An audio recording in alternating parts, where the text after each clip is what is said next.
Hey, it's JC and welcome to Small Brick City. In this very special how-to video, we're going to explore how to detail the interior of a building.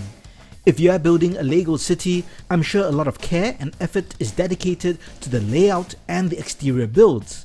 However, the heart of the city can often be found in the buildings itself, and that's why all your buildings should be as meticulously detailed as you would the exterior. I have probably built over 50 buildings for my LEGO city, and 95% of these buildings are highly detailed. Each building or room has a purpose and function, and the details are filled in accordingly to give character and a self-contained story within that building or room. In this video, I will give an example of how I approach detailing a building. Specifically, I will be detailing the ground floor of the Hillside House, set 5771. This is a great creator 3-in-1 house and is excellent for any suburban neighborhood. In this video, I will not be making any structural changes or changing the layout of the building. The purpose of this exercise is to show how to take a standard set from LEGO and make it even more amazing by adding in details that make sense to the building and does not require you to make any major renovations. This is a creator building, so it is modular, which means the roof and second story can be removed from the ground floor. In this video, I'll be focusing on detailing just the ground floor. The interior of most LEGO buildings aren't very big, even though the exterior may suggest it is a large building. The first thing that I do is to examine the interior space that I'm working with. I take note of the position of the stairs, doors, and any fixed features like the fireplace in this case, which is next to the double side doors. Noting the positions of these items are important because you need to think about access passages and the flow of the interior of the building. Basically, it must be logically designed such that a minifig can navigate through the interior and utilize the different spaces in a logical manner. The next thing I would do is to identify different areas in the space that will serve different purposes. In a regular house, the most common spaces that you'll find on a ground floor would be a kitchen, living room, dining room, and maybe a study. Obviously, I can't fit all these spaces into the interior of this house, so I have to choose what I think are the most important. To me, it makes sense for this right corner here to be the kitchen. I will also try to incorporate a kitchen counter or dining area within the space. I would like to put a living room in front of this fireplace and side door, but I don't think there'll be enough space because that would block up the access passage for the minifigs and make the room seem too cluttered. So I'm going to forego a living room and set up a study area along the small corridor in front of the kitchen. I would assume the minifigs can hang out in the garden since there's a nice garden at the side porch. Since this is the main door and there's only a small passageway, you can't really build anything in front, but I will start off by building a doormat, a nice welcome item for a minifig to see when he enters the house. Once I've identified all the areas with purpose within the space, I start designing the different small builds to fill the interior space. I do have to calculate the stud space, so I know how large the builds can be and how many items I can fit inside. Once I've made some calculations, I start the small builds. And let's do that right now.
Once you've made all your different small builds of furniture, appliances, and different things that go into the interior, it's time to place everything in.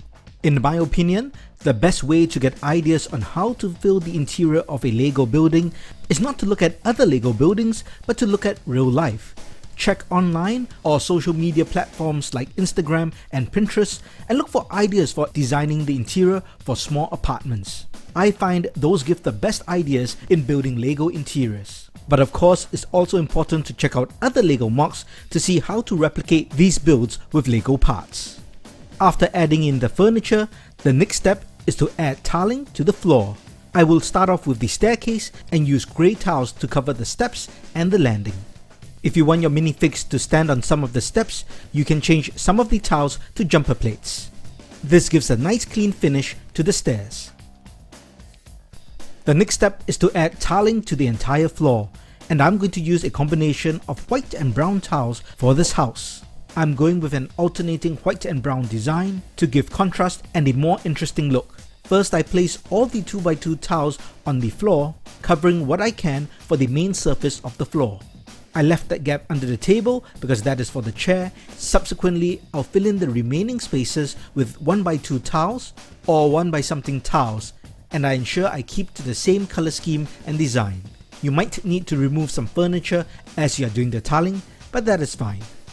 I suggest looking at other LEGO MOCs to get ideas for different designs for floor tiling. There are many different possibilities and creative ways to use different tiles together to create very interesting design patterns. When you're detailing the interior of a building, think three-dimensionally, so don't forget the vertical space and the walls.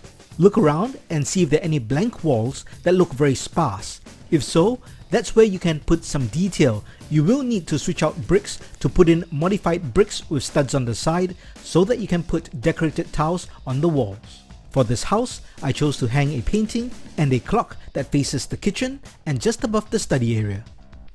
That about completes this exercise of detailing the interior of this floor of this house. Much more detail can be added in if you spend the time thinking about it and building small builds to fit into different spaces. I personally like to clutter up the interior of a building because that's what I think a real house or apartment is like. So experiment with different choices and detail the interiors in whatever way you like. I hope you enjoyed this video, and please share your videos of how you detail the interior for your buildings. I would love to see different builds and ideas at work. Please do check out my channel and playlist for other videos of this nature. I've got videos on MOCs, tutorials, as well as LEGO city planning. Like this video, leave a comment, and please subscribe to the channel. I've currently uploaded over 70 videos of content, so I don't want you to miss out. Talk to you soon!